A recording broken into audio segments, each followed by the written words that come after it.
శివపురాణంలో శ్రీ మహావిష్ణువును చేసిన ఒక అద్భుతమైన రోమాలు నిక్కబొడుచుకునే త్యాగం గురించి ఇప్పుడు మనం తెలుసుకుందాం.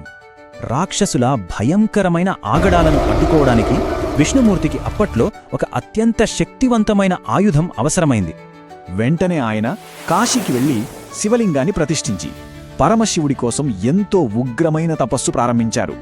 ఇక్కడ నియమమేంటంటే ప్రతిరోజూ ఖచ్చితంగా 1000 కమలాలతో శివలింగాన్ని అత్యంత నిష్టగా అర్చించాలి. అయితే ఆయన అచంచలమైన భక్తిని పరీక్షించడానికి పరమశివుడు తన మాయతో అందులోంచి ఒక పువ్వును మాయం చేశారు.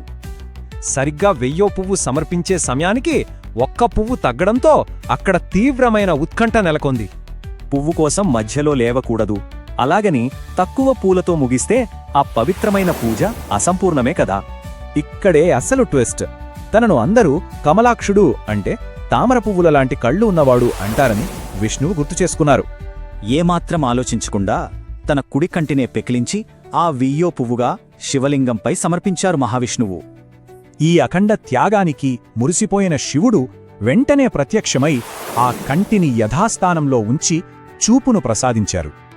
అంతేకాదు ఆ అద్వితీయమైన భక్తికి మెచ్చి పరమశివుడు ఆయనకు 2 అద్భుతమైన వరాలను కూడా ప్రసాదించారు. మొదటిది, రాక్షసులను నాశనం చేయడానికి బ్రహ్మాండంలోనే అత్యంత శక్తివంతమైన మహా ఆయుధం సుదర్శన చక్రాన్ని బహూకరించారు. రెండవది, ఆ పూజలో విష్ణువు స్తుతించిన ఆ 1000 నామాలే నేటి ప్రసిద్ధ శివసహస్రనామ స్తోత్రంగా నిలిచిపోయాయి. అంతిమంగా ఈ అద్భుత ఘట్టం సృష్టిలో హరి హరుల మధ్య ఎలాంటి భేదం లేదని మనకు స్పష్టంగా నిరూపిస్తోంది.